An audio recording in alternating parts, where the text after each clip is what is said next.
Right, we're going to carry on with the next parts of the chapter. Um, at this moment of recording, the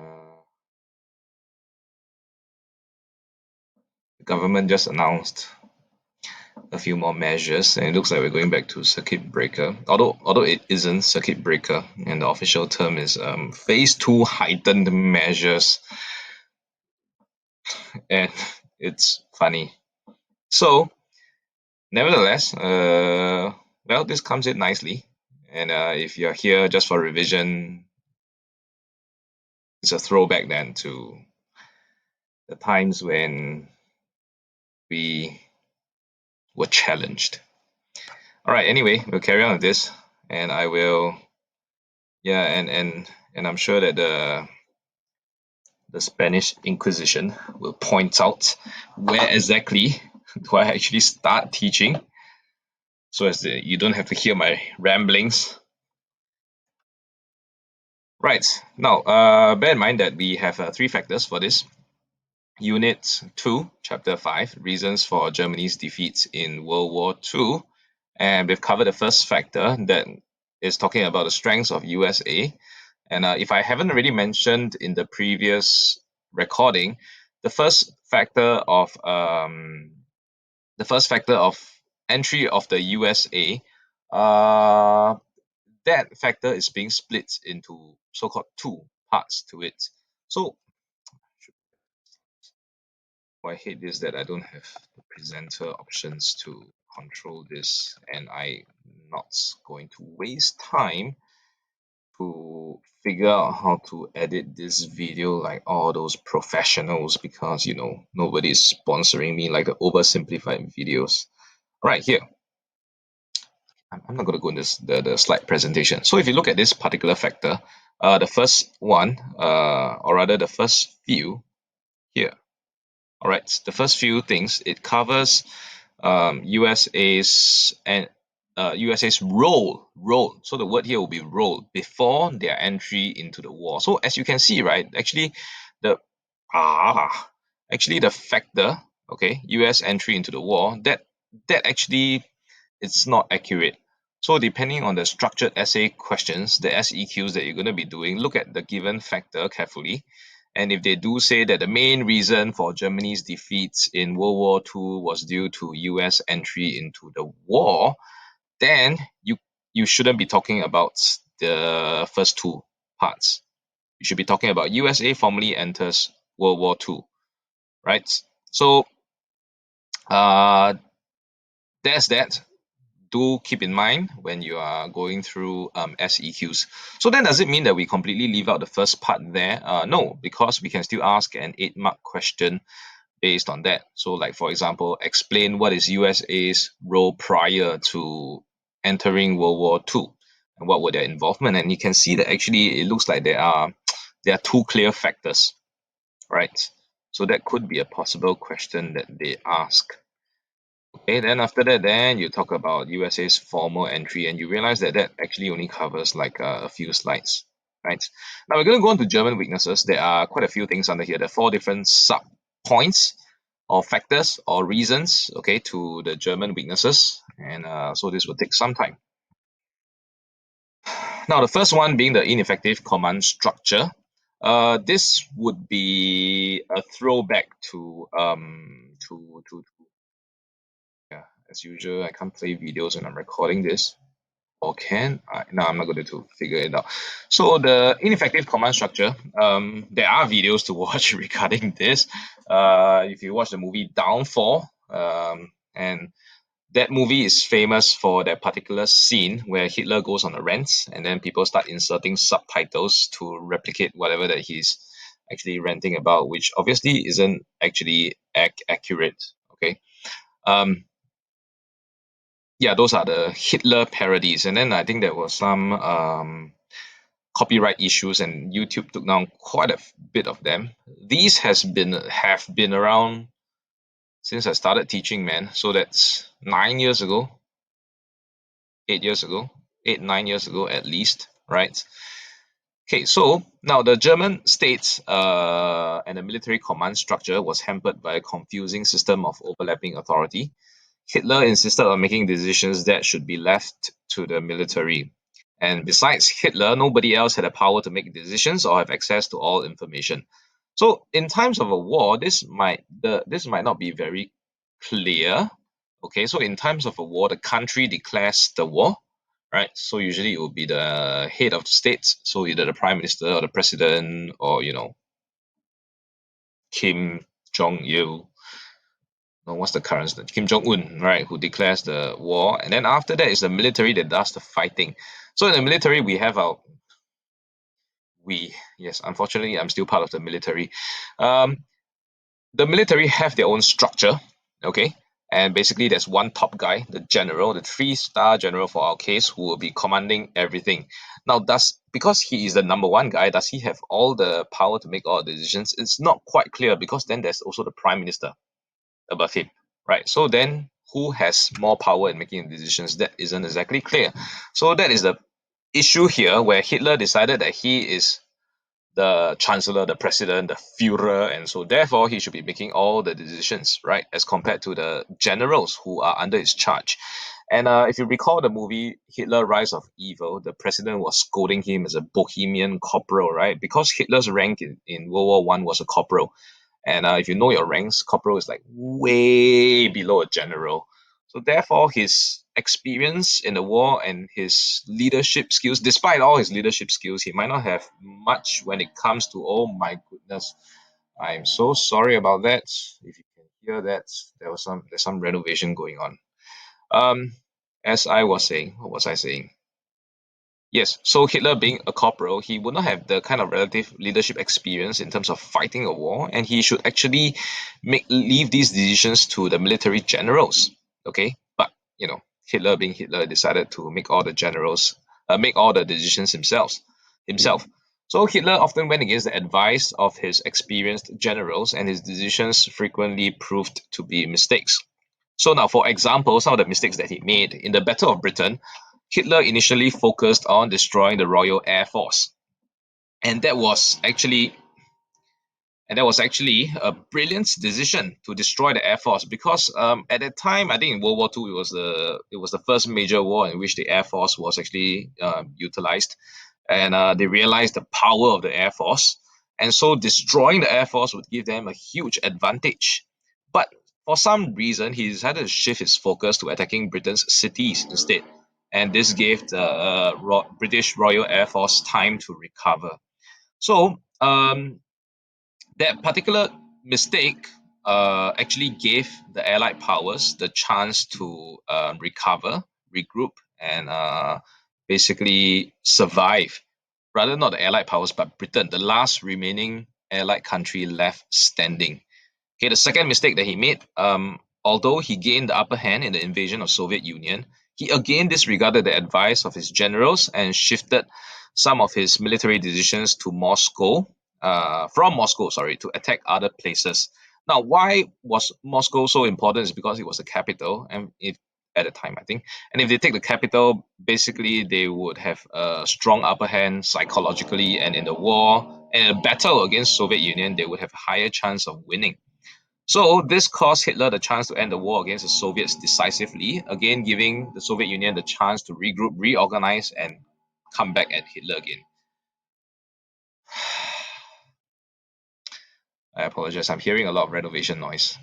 And I really do hope the recording doesn't pick it up. And the irritating thing about this particular software is that, I can't pause it and go back and listen to it. Yeah. So I am severely hindered and limited. And it's because of the school's laptop. I can't install the other software that I usually use.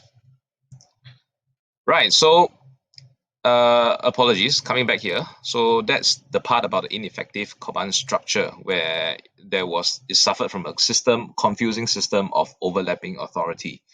Okay, so it's difficult to understand, I think, if you are not in a position of leadership. But basically, in times of fighting a war, sometimes you need to leave the decision making to people on the ground. because they are the ones who can see what is going on and they make the decisions instead of telling Hitler, this is what I see. Can I do this? And then by the time the message gets back and Hitler thinks about it without actually seeing the situation and then making a decision, the people might be dead already, right? Now, secondly, there was a inappropriate use of resources and military funds. The inappropriate use of resources and military funds, it weakened German military production and its effectiveness. For example, in the Battle of Britain, the German Navy invested in battleships and cruisers instead of U-boats. U-boats are submarines. Okay, the use of submarines were very effective. You can see the prowess of the submarines in the movie Greyhound, released in 2020 by Tom Hanks, because he's the go-to guy for every World War II movie. Okay, not really, but he featured in two, I think. So anyway, you can obviously in that movie, because it's an American movie, Hollywood movie, fictionalized. Obviously, the Germans are going to be the losers, right? They're going to lose in that particular battle. But at least you see the prowess, and you see how the American ships were actually quite fearful of the German U-boats because they were very effective.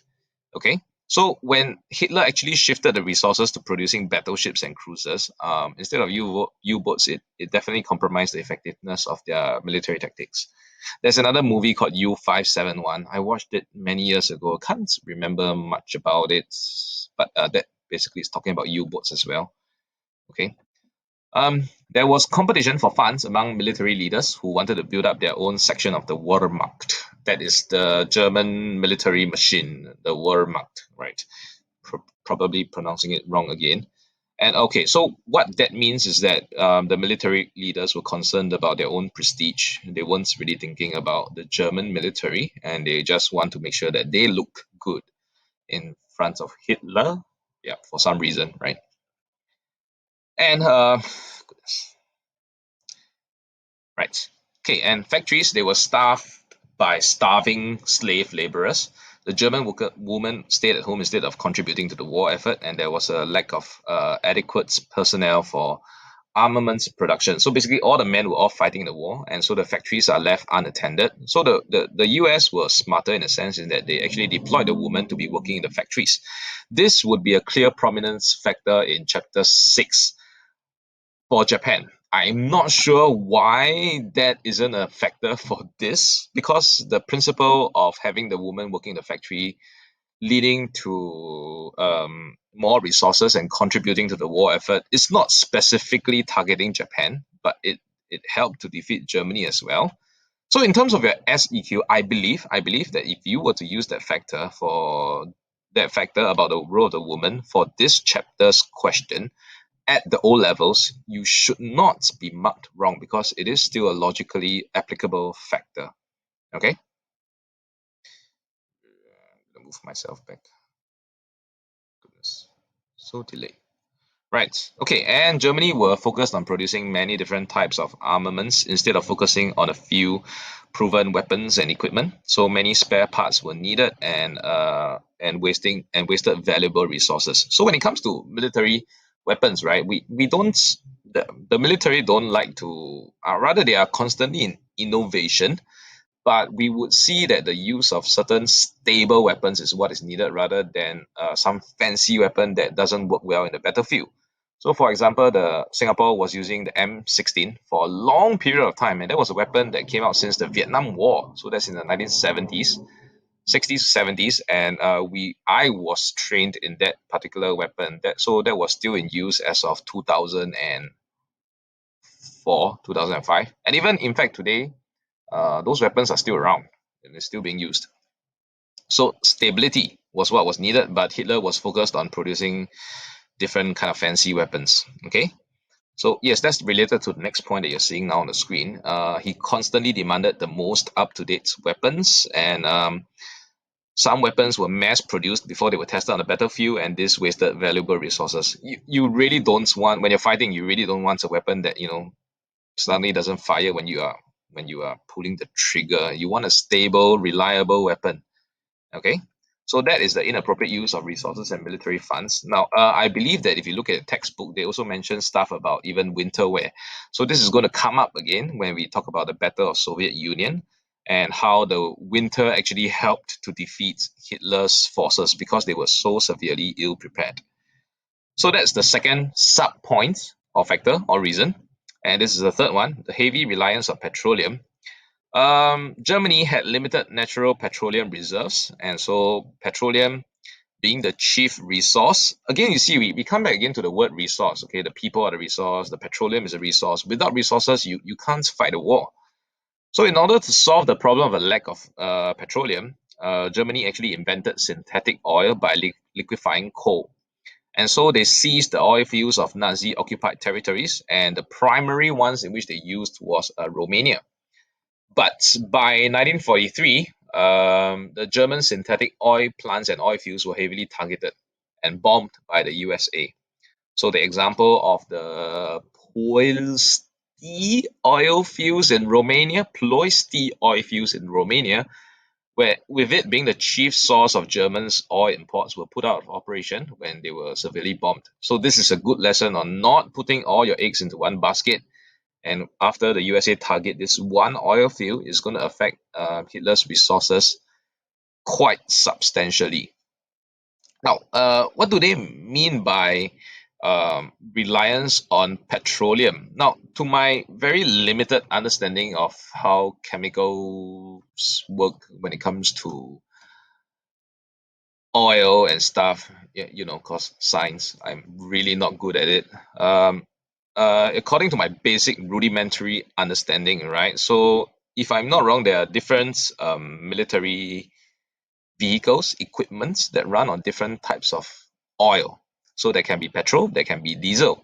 So like for example, I think our taxis used to be all run on diesel, and most of the trucks, those lorries that you see actually run on diesel. It is actually cheaper, but it's not about the cost here. It is about diversifying your resources. So in this case, imagine they have an petroleum oil field, and if that is bombed, uh, all their vehicles that runs on petrol would not be able to use. But if let's say you have two different kind of army tanks, one running on petrol, one running on diesel, and if you don't have any more petrol and you still have diesel, at least you have something to go on to. So it's about spreading your eggs out. I could be wrong. Rudimentary understanding of petroleum and stuff. Now, this is one of the most important factors. Why? Because Hitler did not study history. This was one of the main reasons why Germany lost World War One, and Hitler did it again. And also is one of the most important reasons because it came out as a factor for one of the O-level questions. Okay, so Hitler made a mistake in deciding to conduct a war on two fronts. Okay, what does this mean? While still fighting Britain in the west, Hitler invaded Soviet Union in the east. Okay, on the right. So again, if you remember the map that we have looked at in chapter 4, the position of Germany with respect to the rest of the other countries. So Germany is right smack in the middle, and then after that you have Britain on the right, left, and France on the left, and Soviet Union and Poland on the right. So when Hitler was successfully defeating most of the West and not yet finished conquering the West, because there was Britain left standing, he decided to start an invasion of Soviet Union. Now, what does this mean if you actually fight a war on two fronts? It would mean to say that basically you are stretching your resources because there are two sides for you to cover. And also the USA came into the picture, and Hitler thought that the USA would concentrate on the war in the Pacific. So basically, Hitler was thinking at the time, now that the USA is in the war, I think they will be concerned with Japan because Japan bombed them at Pearl Harbor. So let's let my ally, the Japanese, deal with the USA first while I try to clear up this stuff here in Europe. Good allies, Hitler. So the USA concentrated USA's war effort in North Africa and Europe instead. And actually, if you understand how the USA actually went about deploying their resources, they deployed the Marines, one of the branches of their military, to fight in the Pacific. So I talked about the Band of Brothers. It was focused. It is based on the real story of a particular airborne unit that fought in Europe. So it talks about D-Day, it talks about the particular battles that's focusing in Europe. Then a follow-up to that particular series is this series called the Pacific. So it focused on the battle in the Pacific, and there were many battles. And so they actually cover the the battles in fought by the Marines. There's supposed to be a third one that I think is still in production. And they're going to focus on the Air Force and the role of the Air Force somewhere in World War II. Still waiting for that. So fighting a two fronts war, it actually makes it difficult for Hitler to concentrate his resources on one theater of war, and it also drained Germany's war resources. So yeah, Hitler, or rather Germany, lost World War One because they were stretched in terms of fighting a war on two fronts, and in World War Two they were going to be defeated again. Of course, with a variety of reasons, but one of this being one of the chief reasons why they actually lost World War Two. Okay, fighting a war on two fronts with their resources being spread out and not being able to be focused on one side. All right, and that actually concludes the four parts to German weaknesses. And we shall move on to one last one that's called the Allied resistance in the next part of the video. Okay, so watch out for that one. That's one.